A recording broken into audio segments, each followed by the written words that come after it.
Aujourd'hui, c'est le 20 août. Notre méditation s'intitule « D'où vient la trahison ?» Nous lisons dans Psaume chapitre 55, versets 13 et 14. « Car ce n'est pas un ennemi qui me déshonore, je le supporterai. Ce n'est pas celui qui me hait qui s'élève contre moi, je me cacherai de lui.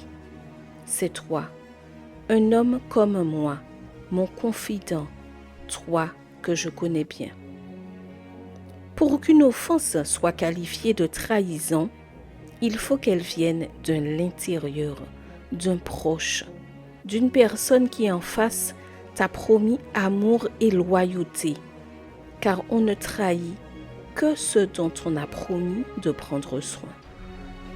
Tout comme le psalmiste a été trahi, Jésus a été trahi par deux amis. L'un était le trésorier le plus lettré parmi les pécheurs qui semblait veiller aux intérêts financiers du groupe. L'autre lui avait juré qu'il ne l'abandonnerait pas, quoi qu'il arrive, et qu'il l'accompagnerait, même jusqu'à la mort. Mais lorsqu'il a vu sa propre vie en danger, il s'est enfui comme un lâche, et quelques heures plus tard, il a nié le connaître. Tu vois, la trahison vient de l'intérieur et on l'appelle trahison parce qu'on ne s'y attend pas. La trahison blesse et détruit partout où elle passe. L'amour d'un conjoint, d'une mère, d'un enfant, d'un ami ou d'un frère peut être trahi. La confiance d'un patron, d'un employé, d'un professeur, d'un élève, d'une fiancée peut être trahie. Et plus rien n'est jamais comme avant. Dans un monde où la fidélité est difficile à trouver, les autres peuvent-ils la trouver en nous? Es-tu une personne digne de confiance? Dans ses rangs, Dieu a besoin de soldats dont les valeurs sont si élevées que la trahison n'est même pas une chose envisageable.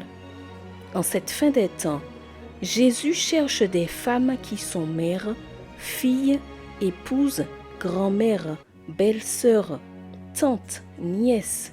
Il cherche des femmes qui, quel que soit leur rôle ou leur profession, sont authentiques et loyales afin de leur confier les promesses célestes. Si par contre, tu as été victime d'une trahison, que ce soit de la part d'un ami, d'un membre de la famille ou d'un conjoint, la seule solution pour rester dans les rangs du Seigneur est de pardonner sans garder la moindre rancune dans ton cœur. Imiter l'exemple de Jésus qui a pardonné à ses amis traîtres est notre seule arme face à ceux qui nous ont fait du tort.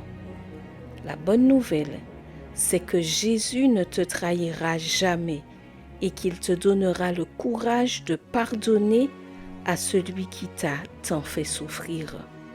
Il t'aidera également à ne pas être une source de trahison, mais une source de bénédiction. Post-scriptum, heureuse de ne pas trahir. Je te souhaite une très bonne journée sous le regard béni du Seigneur.